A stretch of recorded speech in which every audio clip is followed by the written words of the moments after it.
Can you hear me? Yep. Okay, cool. Okay, yes, so my name is Jeanny. I'm a master's student at University of Québec in Abitibi-Témiscamingue.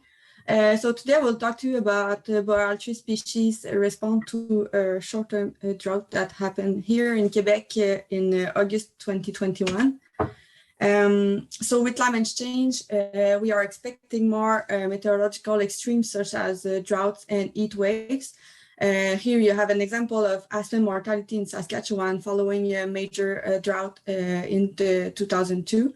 This is the kind of event that we are going to see more often in the future. So there's a need now to better understand and quantify the role of those short-term disturbances on tree growth and water use if we want to understand better the impact of those drought and heat waves on forest productivity.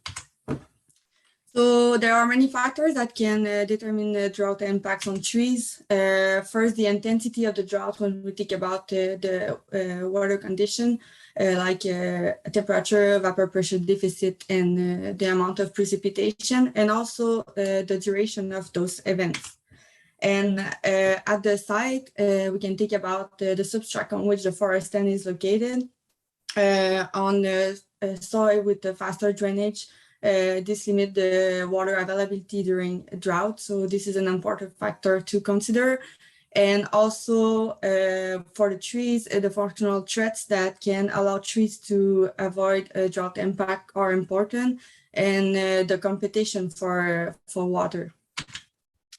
So how trees respond to drought. So they experience tree water deficit during those periods, which are caused by imbalance between water absorbed and water transpired by trees during those dry periods where the temperature is increasing.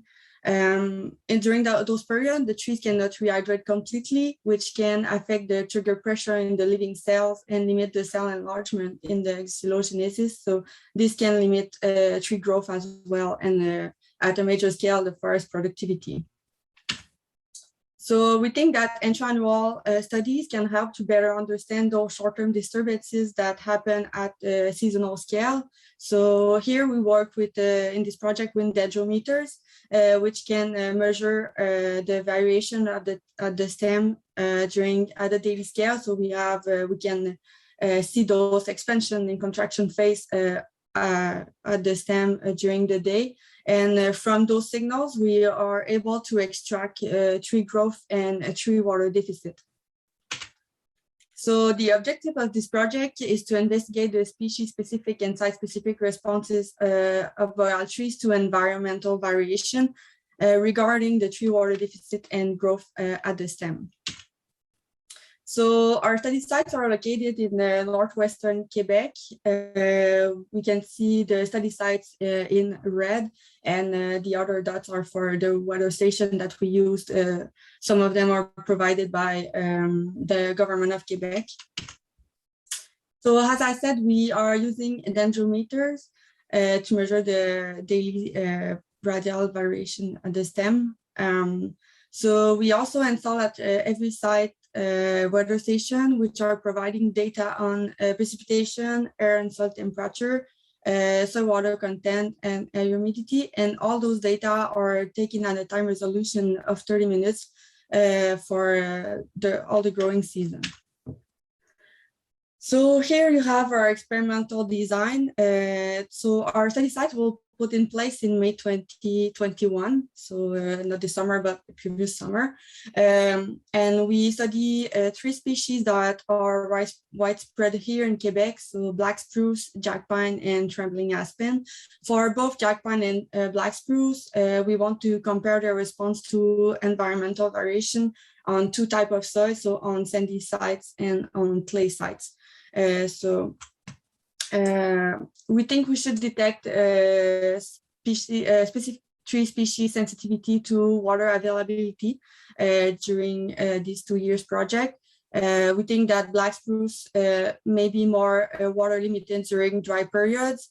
And we also think we should detect different responses according to the surficial deposits. So sandy sites are promoting faster drainage. So we think that those sites should increase the tree water deficit during drought.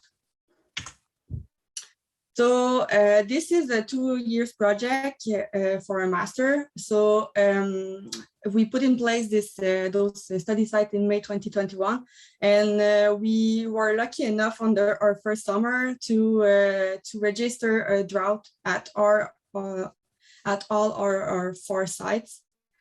So in the middle of August 2021 till the beginning of September, there was a drought that lasts for approximately 2 weeks, where we can see that on the first row that the temperature was quite high in the middle of August, and decreased afterwards, after 1 week maybe. And also the vapor pressure deficit was also high during the beginning of the drought. But during all this time, there was almost no precipitation. Some sites received into 2 to 3 weeks 4 millimeters of rain, where they were supposed to receive approximately between 50 and 75 millimeters if we compare to historical values. So this led to a high tree water deficit at all our sites for the trees that were studied. So here you have the meteorological condition in red for August, for the 2 weeks in August 2021. And in gray you have the historical water condition for temperature and precipitation. So as you can see, we are in extreme in terms of high temperature and very low precipitation at our study sites. So we were able to extract from dendrometer signals the tree water deficit time series. And as you can see, this is from May to the middle of September 2021. And we can see here the tree water deficit that is quite clear at every site for every species.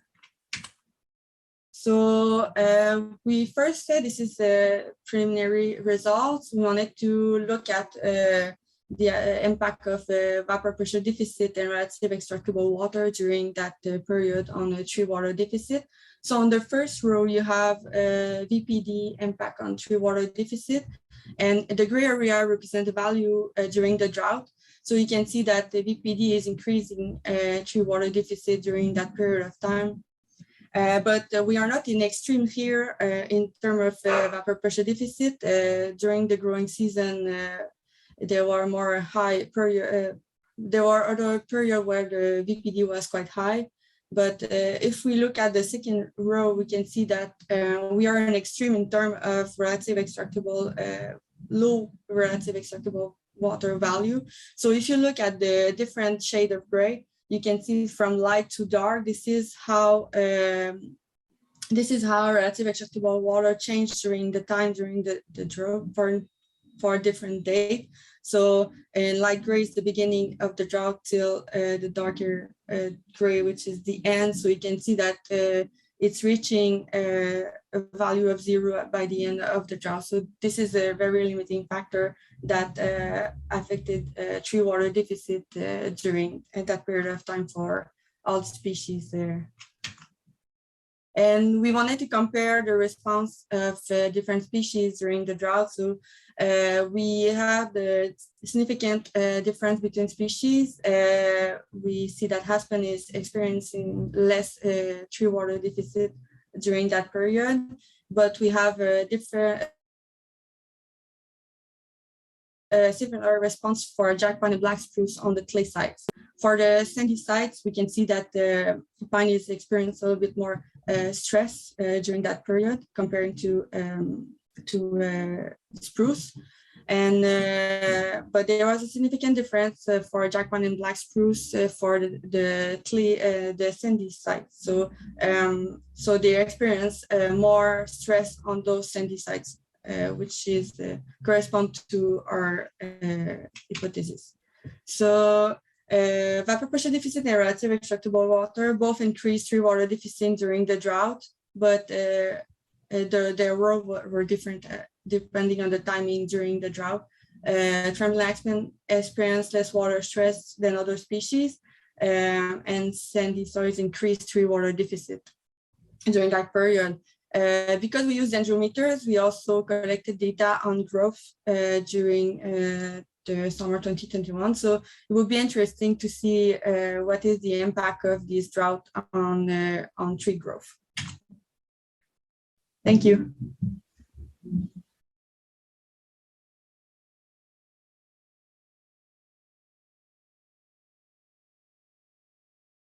Thank you, Jeanny. Very nice presentation. Is there any question? Yep.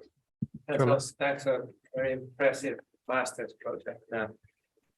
So if you have the same species on two different substrates, so how do they, you know, how the rooting habits differ? Say if you have a spruce on sand and clay, how do they differ, and what kind of role does that? Sorry, no, you're talking about the root system? Yeah. What kind of rooting habits the species have on these different substrates? Oh, this is a really good question. Actually, this is not something I looked into the literature. I read about the root system in general, but not comparing on both type of soil. Yeah, because what we see with Norway spruce, there's a very high clay component in the soil. The root system remains very superficial, and even if the sort of moisture holding capacity in the soil is high, the superficial rooting system, they are still exposed to droughts. Jeanny, did you want me to answer that question, maybe? Yeah, if you know the answer, you can.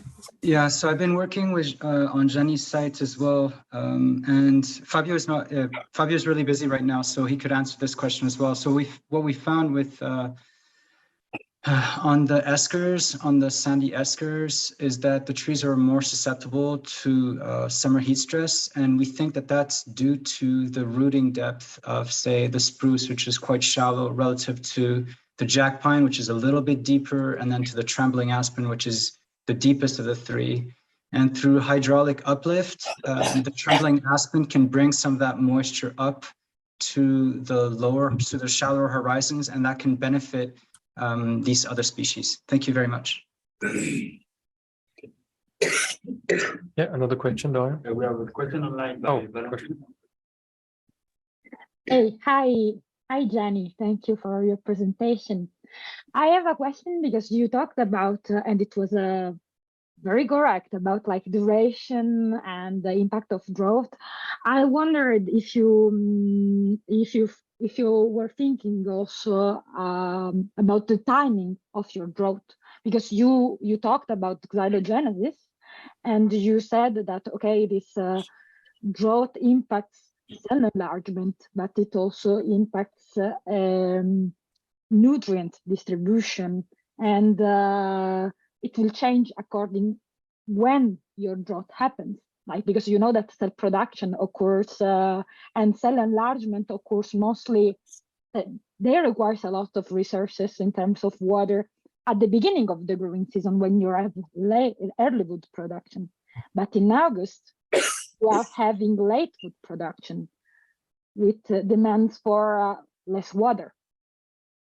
Then did you speculate a bit on this fact, since you were thinking about xylogenesis, how drought impacts like this stem displacement?